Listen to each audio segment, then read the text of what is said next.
हम 1000 साल नहीं, हम 10,000 साल के भी पहले हम थे और हम हैं और हम रहेंगे। क्योंकि मस्जिद भी है ना बाद में बनी है, पहले शुरू से सनातन धर्म और हिंदू धर्म रहा है। और रह गया सवाल नरेंद्र मोदी साहब का, तो नरेंद्र मोदी साहब खाना बनाए हैं तो वही ना खाएंगे। वो राम मंदिर वो बनाए हैं तो वही उद्घाटन करेंगे। जो भारत देश है ये लोगों की आस्था से बना है। कई सारे लोग कई सारे जातियों में बट सकते हैं, लेकिन ये इस देश में एक राम है जो सभी को जोड़े हुए है। और सिर्फ 10 सालों के अंदर आपने वो किया, जो कि वाकई में बहुत बड़ी बात है और बहुत सम्मानजनक बात है। तभी क्यों सुलझा जब भारतीय जनता पार्टी एक मजबूत पार्टी के तौर पर उभरती है, तो जाहिर है कि भाई उनका योगदान तो है और उसको हमें रिकॉग्नाइज करना पड़ेगा। जैसे मोदी जी जब चुनावी मैदान में उतरते हैं ना, चुनाव प्रचार के लिए, इस तब विपक्षियों की गारंटी, वारंटी और रणनीति फेल हो जाती है। ओवैसी का तो काम ही है बस जहर उगलना। जब आप देखेंगे मंदिर के आसपास जब 100 लोग प्रसाद बेचते हैं तो रोजगार है। क्योंकि हिंदू धर्म में ही पूजा, और हिंदुओं से ही मुसलमान बना है, हिंदुओं से ही सिख बना है। ग्लोबलाइजेशन, लिबरलाइजेशन, मॉडर्नाइजेशन क्या नहीं किया मोदी जी ने। मोदी जी के लिए तो जितने शब्द बोलो ना, इतने शब्द को उसमें शब्द कम पड़ जाएंगे। तो ओवैसी का तो कितना भी भूतकाल कंगाल लो, एक ही काम किया है, हिंदू विरोधी बयानबाजी, सनातनी विरोध बयानबाजी।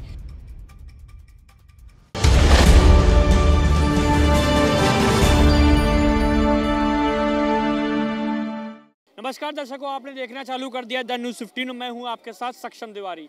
जहां एक तरफ राम मंदिर की तैयारियां के उद्घाटन की तैयारी जोरों शोरों पर है, वहीं आज ओवैसी ओवैसी ने एक बयान दिया जिस पर उन्होंने बोला कि अगर मस्जिद ही नहीं होती तो राम मंदिर कहां से होता। और अगर हम आपको कहें कि इस पर काफ़ी अब जो सियासी पारा वो गर्म हो रहा है, तो हम इस पर लोगों की राय लेने आए हैं कि लोग इस पर क्या सोचते हैं। भैया क्या शुभ नाम है? अभिषेक व्यास। जिस हिसाब से राम मंदिर की तैयारी हो रही है और जिस हिसाब से ओवैसी का बयान आता है, जो अगर मस्जिद ही नहीं होती तो राम मंदिर कहाँ से होता, आप इस बयान को किस तरीके से देखते हैं? देखिए, अगर हम थोड़ा पीछे जाएं तो ये 1000 साल के पहले नहीं सोच सकते ये लोग। हम 1000 साल नहीं, हम 10,000 साल के भी पहले हम थे और हम हैं और हम रहेंगे। तो जो बाद में आया है वो बाद में आया है। और कई सारे हमारे मुस्लिम भाई हैं जिन्होंने बहुत पक्ष लिया है इस बात का। उन्होंने ये कहा है कि जो जिसका है वो उसे लौटा देना चाहिए। सारे मस्जिद तोड़ने के लिए नहीं कहा जा रहा है, जो हमारा है वो वापस मांगा जा रहा है, जिसमें कोई गलत नहीं है। जो भी व्यक्ति इक्वालिटी में विश्वास रखता है वो ये मानेगा कि इसमें कोई भी गलत बात नहीं है। अच्छा, अगर बात जन्मभूमि, राम जन्मभूमि, ये हमारा अधिकार है, यहाँ पर होना चाहिए। जो भारत देश है ये लोगों की आस्था से बना है। कई सारे लोग कई सारे जातियों में बट सकते हैं, लेकिन ये इस देश में एक राम है जो सभी को जोड़े हुए है। तो आपको उनको एक सम्मान देना पड़ेगा, उनको एक स्थान देना पड़ेगा। ये लोगों की आस्था ही नहीं, ये हमारा एक सिविलाइजेशन भी है, ये हमारा कल्चर भी है। मोदी जी के राज में, मोदी जी की सरकार में ये मंदिर बना है और उन्होंने ये अपने पत्र में कहा था, विश्वास पत्र में उन्होंने कहा था कि हम मंदिर बनवाएंगे। उन्होंने मंदिर बनवाया। बड़ी बात यह है कि आपने जो कहा आपने वो किया, और सिर्फ 10 सालों के अंदर आपने वो किया, जो कि वाकई में बहुत बड़ी बात है और बहुत सम्मानजनक बात है। ओवैसी का जो बयान आया है कि अगर मस्जिद ही नहीं होती तो मंदिर कहाँ से आता, और ये सुप्रीम कोर्ट का फैसला जो भारतीय जनता पार्टी अपने पक्ष में ले रही है, और सुप्रीम कोर्ट के मतलब ये ओवैसी का कहना है कि सुप्रीम कोर्ट ने जब फैसला दिया उसके बाद ये सुप्रीम कोर्ट के पास क्रेडिट जाना चाहिए, ना कि भारतीय जनता पार्टी के पास। तो आप इस बयान को कैसे देखते हैं? देखिए, पहली बात तो ये कि जाहिर है सुप्रीम कोर्ट के पास क्रेडिट जाना चाहिए। भारतीय जनता पार्टी उसका क्रेडिट नहीं ले रही है, लेकिन इतने सालों से प्रयास कौन कर रहा था? भारतीय जनता पार्टी ही प्रयास कर रही थी। 1991 में आपको याद होगा कि लाल कृष्ण आडवाणी ने रथ यात्रा की थी, है? और उसी वजह से कहीं बहुत हद तक लोगों को पता चला कि हाँ यार, ये भी एक बड़ा मुद्दा है और रामलला को उनकी ज़मीन वापस मिलना चाहिए। वहीं से वो ज़मीन तैयार हुई और मुरली मनोहर जोशी थे, लाल कृष्ण आडवाणी थे, और अब वो मुद्दा बन गया और आखिरकार हिंदुओं को जीत मिली। लेकिन अगर आप देखें तो आज़ादी के बाद से और 1990 तक ये मुद्दा क्यों नहीं सुलझ पाया? तभी क्यों सुलझा जब भारतीय जनता पार्टी एक मजबूत पार्टी के तौर पर उभरती है, तो जाहिर है कि भाई उनका योगदान तो है और उसको हमें रिकॉग्नाइज करना पड़ेगा। जब ओवैसी की जब बात आती है तो वो इस प्रकार के बयान करते हैं, इस प्रकार के बयान आते हैं सामने, तो फिर विपक्ष आरोप भी लगाता है कि बेरोजगारी भी मुद्दा है और क्या बेरोजगारी मंदिर बन जाने से क्या बेरोजगारी खत्म हो जाएगी, और आने वाले चुनाव में जो रोजगार की भाजपा ने बात करी थी वो रोजगार कितना ले आई, फिर ऐसे मुद्दे सामने निकल कर आते। मंदिर से रोजगार है, मंदिर से प्रत्यक्ष रोजगार है। मंदिर से जब आप शायद अभी गए नहीं होंगे अयोध्या में, आप रेलवे स्टेशन देखेंगे तो आपको लगेगा कि न्यू दिल्ली रेलवे स्टेशन कुछ भी नहीं है। जब आप देखेंगे मंदिर के आसपास जब 100 लोग प्रसाद बेचते हैं तो रोजगार है। जब आप देखेंगे मंदिर के आसपास ट्रेन्स आती हैं, मंदिर के आसपास एयरपोर्ट्स आते हैं, मंदिर के आसपास फूल बेचने वाले क्या ठेकेदार को ठेकेदारी नहीं मिली होगी?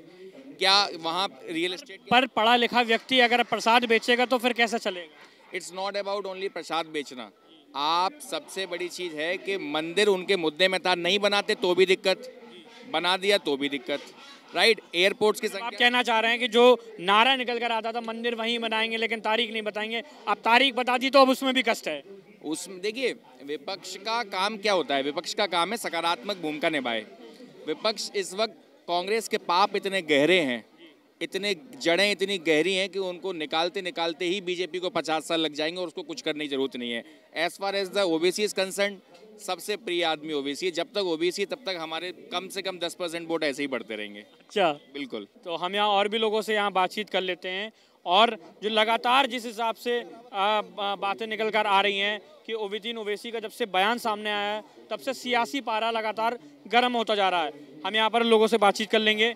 ओवैसी ओवैसी का बयान आया है और उन्होंने कहा है कि अगर मस्जिद ही नहीं होती तो मंदिर कहाँ से आता, तो और उन्होंने कहा कि सुप्रीम कोर्ट पर भी जो जजमेंट पास हुआ है वो सुप्रीम कोर्ट को क्रेडिट जाना चाहिए, ना कि भाजपा को। क्या कहना चाहेंगे? देखो ओवैसी का तो राजकीय इतिहास आप ले लो, जहर उगलने का, कट्टरपंथी बयान देने का उनके भाई ने भी काम किया था। अकरुद्दीन ओवैसी ने कि 15 मिनट हटा दो पुलिस, हम दिखा देंगे अपनी औकात। तो ओवैसी का तो काम ही है बस जहर उगलना, और एक उनकी माइनॉरिटी को, वो माइनॉरिटी के मसीहा है, मुस्लिम वोट बैंक के वो मसीहा है। तो ओवैसी का तो कितना भी भूतकाल कंगाल लो, एक ही काम किया है, हिंदू विरोधी बयानबाजी, सनातनी विरोध बयानबाजी, राम पे, गीता पे, कृष्ण पे। देखो कई देश का इतिहास साझा कर देता हूँ, किसी देश को ख़त्म करना हो तो इसको अपनी संस्कृति और शिक्षण पे और संस्कार पे प्रहार करो। तो उन्होंने तो वो काम ही है, उनका तो एक पेशा बन गया है, उनको सुर्खियों बटोरना, वोट बटोरना माइनॉरिटी के लिए, और क्या मुद्दा बच गया है। वो भी विपक्षियों की एक मोहराई है, विपक्षियों की सियासत लोगों को समझ में नहीं आती, न उनके पास चेहरा है न दर्पण। ओवैसी तो कहीं नहीं चलने वाले। 24 में सारे के बोरिया बिस्तर पैक ही है सब लोगों को। 24 में सबका बोरिया बिस्तर पैक। बिल्कुल। देखो मोदी जी का एक बहुत बड़ी पॉपुलर ऐड आती थी पहला, देगी मिर्च का तड़का अंग अंग भड़का, मोदी जी का तड़का विपक्षी भड़का। मोदी जी का तड़का विपक्षी भड़का। देखो मोदी जी और विराट कोहली में क्या सिमिलरिटी मैं आपको बता देता हूँ। विराट कोहली जब बल्लेबाजी करने के लिए क्रिकेट मैदान पे उतरते हैं ना, तो अच्छे बॉलर के पसीने छूट जाते हैं। ऐसे मोदी जी जब चुनावी मैदान में उतरते हैं ना, चुनाव प्रचार के लिए, तब विपक्षियों की गारंटी, वारंटी और रणनीति फेल हो जाती है। 2014 में आए तब मुद्दा था, गुजरात मॉडल पेश करके आए थे। अभी विकास का मॉडल उनका चल रहा है, पहले विकास दूसरा हिंदुत्व। राजनीति, नीतिशास्त्र और धर्मशास्त्र का समन्वय किया है। प्राचीन भारत और आधुनिक भारत का मोदी जी ने समन्वय किया है। ग्लोबलाइजेशन, लिबरलाइजेशन, मॉडर्नाइजेशन क्या नहीं किया मोदी जी ने। मोदी जी के लिए तो जितने शब्द बोलो ना, इतने शब्दकोश में शब्द कम पड़ जाएंगे। हमारे साथ यहाँ पर एक सज्जन मौजूद है, हम उनसे बात कर लेते हैं। राम मंदिर जहाँ एक तरफ बन रहा है और वहीं दूसरी तरफ आज ओवैसी का बयान आया है। उन्होंने बोला है कि अगर मस्जिद ही नहीं होती तो मंदिर भी नहीं बनता, और अगर इसका श्रेय जाना चाहिए तो वो सुप्रीम कोर्ट को जाना चाहिए, क्योंकि सुप्रीम कोर्ट का फैसला है। और बात करें कि भाजपा इसका श्रेय ले रही है तो क्योंकि चुनाव है और चुनाव में वो अपना फ़ायदा देख रही है, ये ओवैसी का कहना है। वो गलत बोल रहे हैं। वो अपना फॉलोअर्स हैं उनको जो है ना, वो मीठा बोल करके ऐसे करके वो लुभा रहे हैं। वो ऐसे नहीं लुभाएंगे, ऐसे नहीं बोलेंगे तो उनका गोद में कौन बैठेगा, उनको कौन सराखों पर बिठाएगा। तो इसलिए वो लेमचूस बांट रहे हैं, चॉकलेट बांट रहे हैं, इस टाइप का बयान दे करके, वो जो कि कोई मतलब ही नहीं निकलता है ना। और रह गया सवाल नरेंद्र मोदी साहब का, तो नरेंद्र मोदी साहब खाना बनाए हैं तो वही ना खाएंगे। वो राम मंदिर वो बनाए हैं तो वही उद्घाटन करेंगे। अगर वो खिचड़ी बनाएंगे तो वो खाएंगे, रोटी बनाएंगे तो पहला अधिकार उनका वो रहेगा। तो ऐसे ही नरेंद्र मोदी साहब जो है ना, वो राम मंदिर बनाए हैं। सुप्रीम कोर्ट, ठीक है, सुप्रीम कोर्ट के द्वारा फैसला हुआ, वहाँ पेच फंसाया जा रहा था कांग्रेसियों द्वारा। 70 साल हो गया कांग्रेसी पेच फंसा रहे थे, कह रहे थे कि राम मंदिर काल्पनिक है, राम सेतु को तोड़ने की बात किया सोनिया गांधी ने कि डायनामाइट लगा के तोड़ दो इसको साजिश के तहत, और उसके बाद में एक कांग्रेसी 25 वकील की फौज खड़ा कर दी है कि राम मंदिर किसी कीमत पर नहीं बनना चाहिए। तो ये नरेंद्र मोदी साहब जहां एक कपिल सिब्बल कहते थे कि राम मंदिर का केस जो है ना पेंडिंग लटका दो, आने वाली चुनाव जो है प्रभावित होगी, इसलिए जो है ना वो कहाँ कहाँ पेच फंस रहा था, सुप्रीम कोर्ट में जा करके उस पेज को खोले हैं, उस पेज को टाइट किए हैं, जहां जहां रिपेयरिंग करने का जरूरत था रिपेयरिंग किए, जिसका कान मोड़ना था कान मोड़े हैं नरेंद्र मोदी साहब, रिपेयरिंग किए हैं। तब जाकर के वो जहां जहां ग्रीस डालना था, जहां जहां मोबिल डालना था, जहां जहां सरसों तेल डालना था, सब जगह डाले, तब जाकर के राम मंदिर मिला, नहीं तो राम मंदिर मिलने से रहा था। मोदी जी ने सर्विस कर दी इस बार बराबर की। टोटल क्योंकि वो राजनीति जानते हैं, कूटनीति जानते हैं। वो नरेंद्र मोदी साहब जैसा भैया, वो 24 कैरेट खारा सोना है नरेंद्र मोदी साहब, उनके कंपेयर में कोई नहीं है, कोई नहीं है, कोई नहीं है। दूर दूर तक आज सारा देश कह रहा है नो मोर गांधी, नो मोर गांधी, नो मोर गांधी, नो मोर सेकुलर, नो मोर सेकुलर, नो मोर सेकुलर। सारा दुनिया, सारा वर्ल्ड माने राममय हो गया, सारा देश जो है ना अयोध्या धाम की ओर कूच कर गया है। अच्छा, कांग्रेस कह रहा है कि ये जो बेरोजगारी है, जो बेरोजगार युवा घूम रहे हैं, इससे मंदिर बन जाने से उनको रोजगार तो मिलेगा नहीं, रोजगार तो देना पड़ेगा ना, जो बीजेपी ने मुद्दा उठाया था, रोजगार पर बात नहीं करती भाजपा, कांग्रेस का आरोप है। देखिए आजकल का युवा पढ़ लिख लिया, अच्छी बात है, लेकिन सबको रोजगार मतलब कि नौकरी मिले, सरकारी नौकरी मिले, ऐसा पॉसिबल नहीं है। देखिए सबसे पहली बात तो आजकल का युवा जो है ना अपना माँ बाप का कहना नहीं मानते हैं, आंख दिखाते हैं, बदतमीजी से बात करते हैं अपना माता पिता से। क्यों? वो उनसे ज़्यादा समझदार है, माता पिता से ज़्यादा समझदार है, बदतमीजी से बात करते हैं। बुजुर्ग हो जाने के बाद में, शादी हो जाने के बाद, 2 बच्चा हो जाने के बाद अपने माता पिता को सोचते हैं कि कैसे इसको वृद्धाश्रम में फेंके, कैसे इसका पिंड छुड़ाएं। लेकिन एक बात जान लें कि ये मोदी की सरकार है, मोदी की सरकार में कोई भी ऐसा माता पिता को असहाय नहीं छोड़ा जाएगा, उनको बराबर का हक दिया जाएगा आने वाला समय में। और जो बेरोजगारी का जो बात आप कर रहे हैं, आजकल का युवा सिर्फ ये मोबाइल में टिकटॉक बनाने जानते हैं, रील्स बनाने जानते हैं, सड़क पर नाचने जानते हैं, ये सब काम करने से उनको रोजगार नहीं मिलने वाला। पढ़ लिख लिए अच्छी बात है, आप अपना पूर्वजों का जो काम है, विरासत है, वो काम क्यों छोड़ दिए? किसी का काम था मिस्त्री का, किसी का हलवाई का, किसी का इलेक्ट्रॉनिक का काम था, किसी का माने घर बनाने का काम था, एयर कंडीशन का काम था, तो ये सब काम विरासत का काम छोड़ दिए। फ्लिपकार्ट से, अमेजोन से सामान खरीद रहे हैं। आपका पिताजी, आपका चाचा वहाँ दुकान खोल करके दिन भर बोहनी नहीं हो रहा उनको, आप परिवार के साथ जाइए, नगद नारायण लेकर के मार्केटिंग करिए, तभी तो मार्केट में पैसा आएगा ना। तीसरी बात, 5 से 10 करोड़ घुसपैठिए भारत में घुस गए हैं हमारे गरीबों का संसाधन खा करके, और वो जो है ना गरीब से और गरीब बना रहे हैं भारत देश को। तो यहाँ गरीबी नहीं तो क्या विदेश में गरीबी होगा? हमारे साथ यहाँ एक और सज्जन मौजूद है, उनसे बात कर लेते हैं।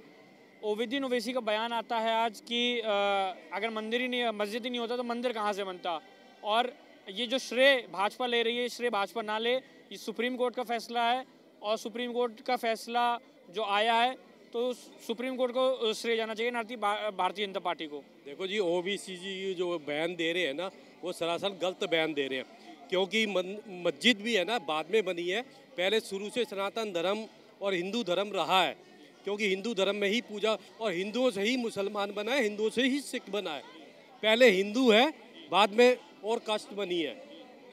तो ये ओवैसी जी को पता होना चाहिए कि पहले मंदिर था, पूजा होती थी, है, राम नाम का जाप होता था, सब अगर मूर्ति पूजा नहीं करते थे तो गांव देहातों में एक दूसरे को मिलते थे सुबह सुबह, तो वो राम राम कहते थे, अरे भैया राम राम। तो ये राम का नाम तो सदा रहा है और सदा रहेगा। अगर बात करें कांग्रेस की, तो कांग्रेस भी आरोप लगा रही है कि मंदिर से क्या होगा, रोजगार तो दिया नहीं, जो भारतीय जनता पार्टी ने रोजगार का भी वादा किया था। देखो जी, कांग्रेस की तो मैं आपको बताता हूँ कि कांग्रेस की तो बदनसीबी चल रही है, क्योंकि बदनसीबी चल रही है, बिल्कुल बदनसीबी चल रही है। ऐसा क्यों? ऐसा इसलिए कि जो कांग्रेस अपनी बहुमत से कांग्रेस सरकार बनाती थी, आज वो उसको दूसरी पार्टियां वो कह रही है 4 सीटें ले लो, कोई कह रहा है 2 सीटें ले लो, ये बदनसीबी कहूँगा मैं तो इसको। तो जैसा कि आपने देखा कि जनता ने किस प्रकार से अपनी राय रखी ओवैसी के बयान पर, जनता ने जहां एक तरफ राम मंदिर को लेकर अपनी खुशी जाहिर करी, वहीं कहीं ना कहीं लोग ओवैसी के बयान से रुष्ट भी नजर आए। ऐसी तमाम और अन्य बड़ी खबरों के लिए देखते रहिए द न्यूज़ 15। कैमरामैन गौरव के साथ, धन्यवाद।